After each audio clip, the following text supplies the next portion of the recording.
Alright guys, back doing the last thing that my wife wants done on her Bronco. And that is almost died. We're gonna Plasti dip the factory wheels. Now I know a lot of people hate Plasti dip and think it's like the worst product to use, but if you actually take your time with it and do some of the steps that I've already done, it'll make your life a lot easier, and it actually is a great product. I have not had any issues with it. I did all the tinting on her vehicle with it. She prefers that over vinyl tinting, which I did a lot of vinyl tinting on my Ram. Plasti dip is great for tinting because of the fact that it's pixelated. So while they look super dark, when she hits her taillights, with it being pixelated, a vast majority of the light comes back through. But if you're gonna Plasti dip your wheels, one thing I do want to tell you to do, which will make your life a lot easier, is go out and get like rubbing alcohol.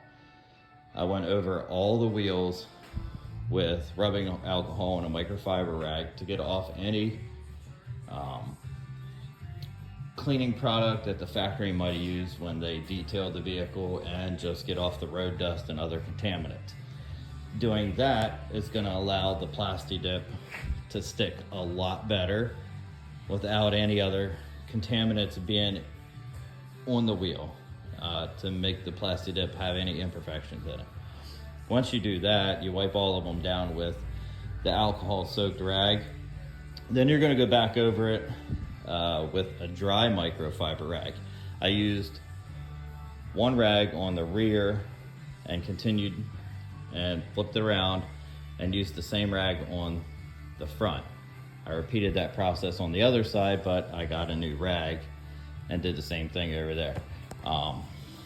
With doing alcohol, it definitely takes off any of the contaminants. Another thing I do, which will you really don't have to, but I do it as a just in case, not so I don't get Plasti dip on the valve stem threads. I'll tape that off, and then I will cover the caliper with a microfiber rag, and that just keeps it from getting on the caliper. If it gets on the rotor, the Plasti dip will actually just come off before, you know, you probably get out to the end of the driveway. It'll just, the brake pads will just rub it right off. So each wheel is going to get a pretty decent amount of coats. So I'm going to pause the video, and then I'll probably do one side, back and rear and front, and then I'll pick the video back up, show you what you're looking at, and that's probably where I'll end the video, because the other side will just be repeating the same process. So, and if I run into anything in the midst of doing that and picking up the video again, I'll be sure to incorporate that in the next section of the video, so then you guys don't make the same mistake I did, or can look out for the same issue that I ran into. Alright everybody, so we're all back. Plasti dip is all done. I actually moved the vehicle forward to hit any spots that I might have missed. Definitely doing the alcohol prep prior to doing the Plasti dip. Definitely a game changer. I've been working with Plasti dip now for probably 3 years, tinting lights with it, doing wheels. I've done a couple, actually several full Plasti dip paint jobs on cars that we've had. If you watch some of my previous videos, I have the Crown Vic, which is completely Plasti dipped black. No longer have that. But anyway, back to the task at hand. So, driver's side, passenger side, or driver's side, front and rear, are both done. I went ahead and did the other side as well. Figured I'd just show you the outcome of both sides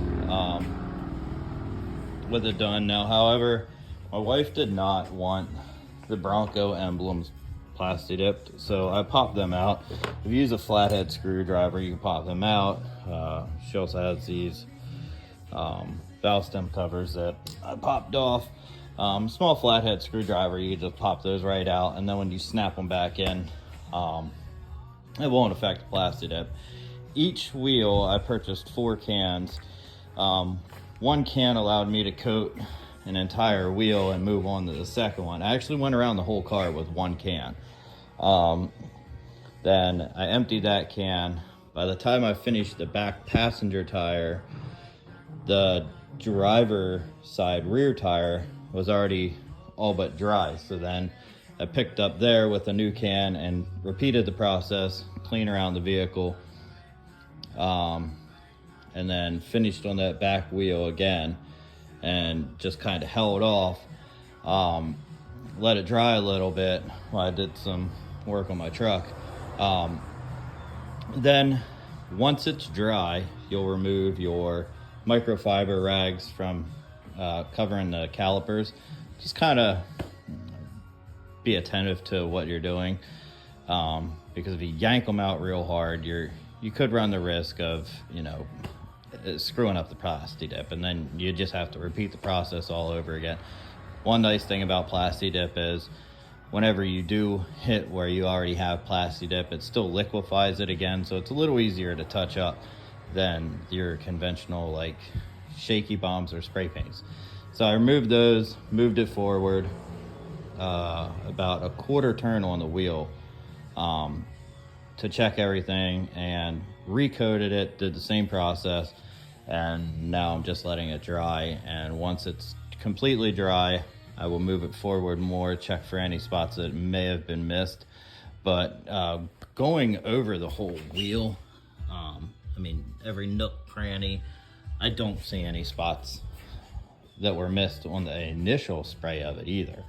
So now it's just thickening up the coat to ensure that there's longevity in it for her. So you can repeat the process as many times as you want. The more the better. You're not going to hurt it. The more coats you have on, the more durable it is, obviously. So if you have any questions, feel free to ask. I will get back to you within a day or two. Normally, I'd say I get back to everybody within about the same day. If for some crazy reason it's like 2 days. If I don't know the answer, I will get back to you with an answer or a link to answer your question if I can find it on another YouTube channel or whatever, or a forum to answer that question. But feel free to subscribe, and thanks for watching.